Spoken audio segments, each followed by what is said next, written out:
আসসালামু আলাইকুম। আজ তৈরি করছি অরেঞ্জ কেক।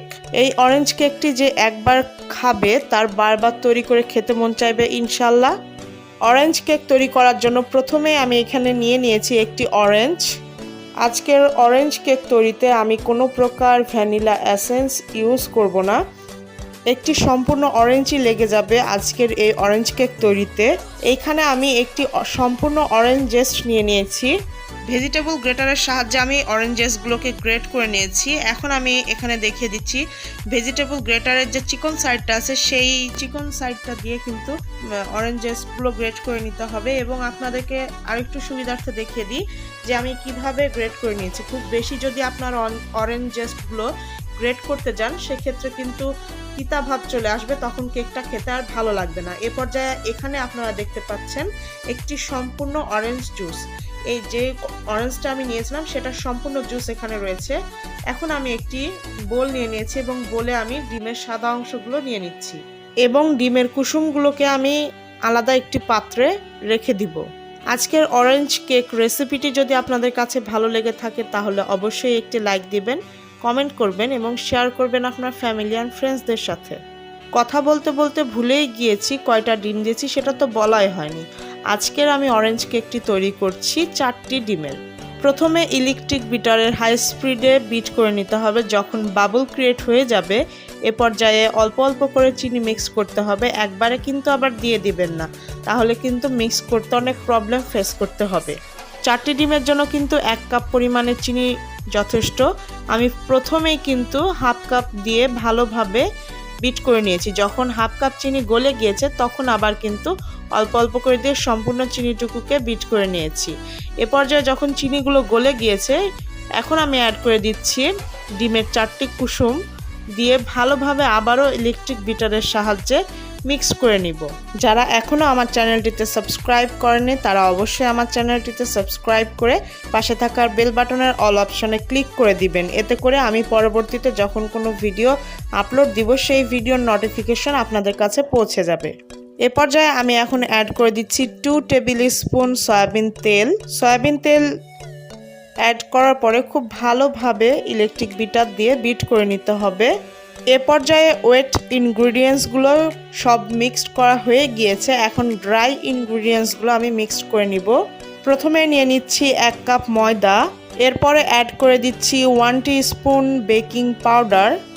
এখন খুব ভালোভাবে সাবধানতার সাথে চালনির সাহায্যে আমি ময়দা এবং বেকিং পাউডারগুলোকে চেলে নিব। এতে করে কোনো লাম্পস ক্রিয়েট হবে না। এই যে লাম্পসগুলো দেখতে পাচ্ছেন এগুলো থাকলে কেক কিন্তু ভালো হবে না। এ পর্যায়ে আমি এখন একটি স্প্যাচুলার সাহায্যে খুব আলতো হাতে ভালোভাবে কেক ব্যাটারটাকে মিক্স করে নিব যেন কোনো প্রকার লাম্পস না থাকে। এ পর্যায়ে দেখতেই পাচ্ছেন আমার কিন্তু কেক ব্যাটারটা ভালোভাবে মিক্স হয়ে গিয়েছে। আমি কিন্তু এখানে খুব সাবধানতার সাথে আলতো হাতে মিক্স করে নিচ্ছি। এ পর্যায়ে আমি অ্যাড করে দিব যে অরেঞ্জ জেস্টগুলো আমি রেডি করে রেখেছিলাম সেই অরেঞ্জ জেস্টগুলোকে সম্পূর্ণ আমি কেক ব্যাটার দিয়ে আবারও খুব আলতো হাতে কেক ব্যাটারের সাথে অরেঞ্জ জেস্টগুলোকে মিক্স করে নিব। এখন পর্যন্ত কিন্তু আমি কোনো প্রকার ভ্যানিলা এসেন্স ইউজ করিনি এবং আমি এখানে এখন অ্যাড করে দিব যে অরেঞ্জ জুসগুলো আমি তৈরি করে রেখেছিলাম সেই অরেঞ্জ জুসগুলোকে আমি অল্প করে দিব এবং ভালোভাবে কেক ব্যাটারের সাথে মিক্স করব। এবং যখন এই অরেঞ্জ জুসগুলো একদম লাস্ট পর্যায়ে দিব তখন কিন্তু আমি এই যে এখানে এখন আমি একটি ছাঁকনির সাহায্যে ভালোভাবে ছেঁকে নিচ্ছি যেন কোনো প্রকারের কমলার সিডস বা বিচি থাকলে সেটা যেন কেকের ভিতরে না যায়। তো এখন আমি খুব ভালোভাবে এই কেক ব্যাটারটিকে মিক্স করে নিব। মিক্স করা আমার এ পর্যায়ে হয়ে গিয়েছে। এখন আমি কিন্তু একটি আগে থেকেই বেকিং প্যানে ভালোভাবে অয়েল গ্রিস করে রেখেছিলাম একটি বেকিং পেপার বিছিয়ে। আপনারা চাইলে পেপার শুধু ইউজ করতে পারেন। এভাবে যখন চারি সাইড দিয়ে দিবেন তখন কিন্তু বেকিং পেপার দেন আর পেপার দেন, কেকটা উঠাতে খুব সহজ হবে। এ পর্যায়ে সম্পূর্ণ কেক ব্যাটারগুলোকে আমি কেকের প্যানে দিয়ে দিচ্ছি। দিয়ে খুব ভালোভাবে ট্যাপ করে নিতে হবে। যদি ভিতরে কোনো প্রকার বাবল থাকে তাহলে কিন্তু সেই বাবলটা বের হয়ে যাবে এই ট্যাপ করে নিলে। এ পর্যায়ে আমি আপনাদেরকে দেখিয়ে দিচ্ছি যে আমি ওভেনটাকে কিভাবে প্রিহিট করেছি। 180 ডিগ্রি সেলসিয়াসে ওভেনের যে উপরে এবং নিচে হিটিং সিস্টেম আছে সেই হিটিং সিস্টেমে আমি নবটা রেখে দিয়েছি এবং 10 মিনিটের জন্য কিন্তু আমি টাইমার সেট করে দিয়েছি প্রিহিট হওয়ার জন্য। ওভেন যখন প্রিহিট হয়ে গিয়েছে 10 মিনিট পরে আমি ওভেনটা খুলে নিয়েছি এবং দেখতে পাচ্ছেন নিচের র্যাকে কিন্তু আমি কেক মোল্ডটা দিয়ে দিচ্ছি। নিচের র্যাকের মিডিল পজিশনে কিন্তু অবশ্যই কেক মোল্ডটা রাখার চেষ্টা করবেন। এ পর্যায়ে কিন্তু আমি ওভেনটা বন্ধ করে দিয়েছি এবং টাইমার সেট করে দিচ্ছি 45 মিনিটসের জন্য। অবশ্যই কিন্তু 45 মিনিটের জন্য টাইমার সেট করে 180 ডিগ্রি সেলসিয়াসে কেকটাকে বেক করে নিতে হবে। এ পর্যায়ে আমার কেকটা বেক হয়ে গিয়েছে। এখানে বলে রাখা ভালো, এক একটা ওভেনের হিটিং প্রসেস কিন্তু এক এক রকম। সেক্ষেত্রে আপনারা আপনাদের ওভেনের হিটিং প্রসেস অনুযায়ী টাইমার সেট করতে পারেন। এখন আমি একটি স্টিকের সাহায্যে আপনাদেরকে দেখিয়ে দিচ্ছি যে কেকের ভিতরে কিন্তু কোনো প্রকারের কাঁচা অংশ নেই। এ পর্যায়ে আমি কিন্তু কেকটাকে আনমোল্ড করব। আপনারা যখন কেকটাকে আনমোল্ড করবেন তখন অবশ্যই কিন্তু কেকটাকে ঠান্ডা করে নেবেন। আমি এ পর্যায়ে আপনাদেরকে দেখানোর সুবিধার্থে সাথে সাথে আনমোল্ড করে কেকটাকে স্লাইস করে দেখাবো। আর এ পর্যায়ে কিন্তু আমি দেখিয়ে দিচ্ছি যে কেকটা কতটা সফট হয়েছে, আপনারা একটু লক্ষ্য করলেই বুঝতে পারবেন।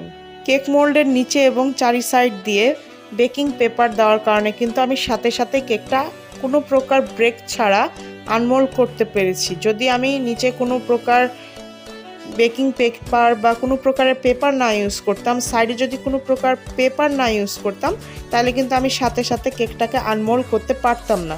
সেক্ষেত্রে কিন্তু কেকটা ভেঙে যেত। এ পর্যায়ে কিন্তু আমি এখন আপনাদেরকে স্লাইস করে দেখিয়ে দিচ্ছি। আপনারা দেখতে পাচ্ছেন যে কতটা সফট হয়েছে এবং এ পর্যায়ে কিন্তু খুব সাবধানতার সাথে আমি স্লাইস করে নিচ্ছি, কারণ কেকটা অনেক গরম আছে। এ পর্যায়ে আমি আপনাদেরকে আরেকটু দেখিয়ে দিচ্ছি যে কতটা সুপার সফট হয়েছে কেকটা যখন ঠান্ডা হবে তখন কিন্তু আরও সফট হবে ইনশাল্লাহ।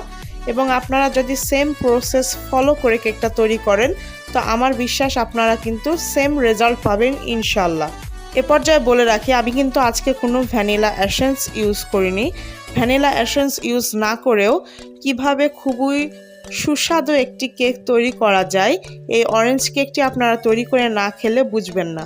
আর যখন আমি অরেঞ্জ কেকটি বেক করছিলাম তখন কিন্তু মাশাল্লাহ সমস্ত রুমে খুব সুন্দর একটি অরেঞ্জের ফ্লেভার বের হয়েছিল এবং যারা এটা বেক করবেন তখনই বুঝতে পারবেন। আপনারা আপনাদের পছন্দ অনুযায়ী স্লাইস করে নেবেন। এ পর্যায়ে কিন্তু আমি একটি সার্ভিং ডিশে সার্ভ করে নিয়েছি এবং দেখতে পাচ্ছেন দেখতে যতটা সুন্দর হয়েছে খেতেও কিন্তু মাশাল্লাহ অনেক টেস্টি হয়েছে। আজ আর নয়, দেখা হবে অন্য কোনো দিন অন্য কোনো রেসিপি নিয়ে। সেই পর্যন্ত সবাই ভালো থাকবেন, সুস্থ থাকবেন, সাবধানে থাকবেন, আমাদের জন্য দোয়া করবেন। আল্লাহ হাফেজ।